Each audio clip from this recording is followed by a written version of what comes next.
What's going on, people? It's Chronicle Absolute. Here I am again with another video. I'm in Keysby, New Jersey. About to head over to Staten Island, New York with my student. And it is what it is. Don't know why we're going up to Staten Island with a student, but hey, we're going to Staten Island with a student. And you know what? Actually, I do know why. Because I said, hey, I'm tired of the north. Can y'all send me back down south or west or something? Just anywhere away from the north. And basically, I was told they're going to see what they can do, but also know that it's very hot up here. So a lot of drivers up here, and apparently everybody else in like Texas and wherever else, they're just kind of sitting around.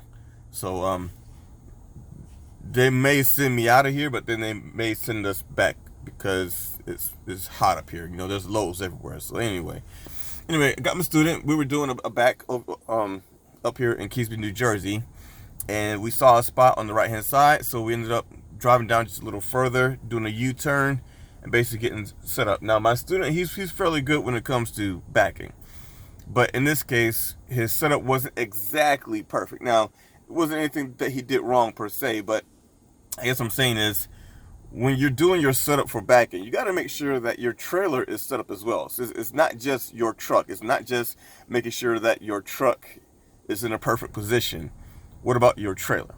Now I mentioned that we did that U-turn. So when we did the U-turn, our trailer was still the back end. It was aimed towards the left, and we needed it to go towards the right, towards where his hole was, right? I mean, basically line up in a sense, parallel with the trailers over here, but it was still faced towards the left or towards the center of the lot, is the best way I can put it.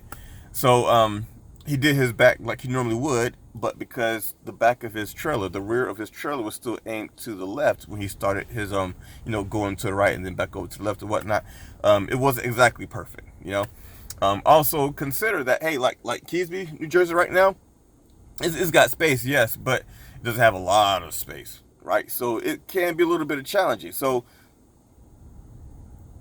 did I even say that right? It can be a little bit, okay, it can be a little bit challenging, because you don't have a lot of space. It can still be done. You can still get it in there.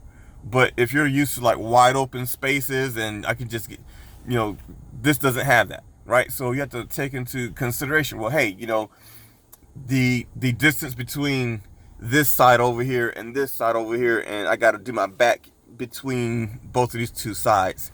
And you got to allow for your truck as well, because you got to get your truck swung back underneath your trailer, and you got to make sure that the front hood of your trailer doesn't make contact with the trailers over there. And if you kind of messed up on your setup, and you're doing like more of a 90 degree, you don't want to do a 90 degree back on a bulk trailer. But if you kind of got yourself into that position, you want to make sure that your drive tires aren't about to make contact with it. So there's a lot of things that you have to consider, right?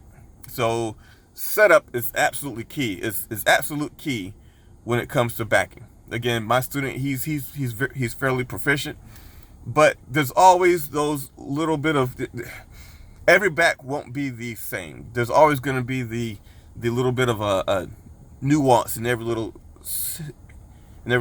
situation. So I think for him, I'm gonna have to put him into more challenging situations. So anyway, that's it for this morning. So y'all be good. How y'all doing? Be safe, be good in all that you do. Bye.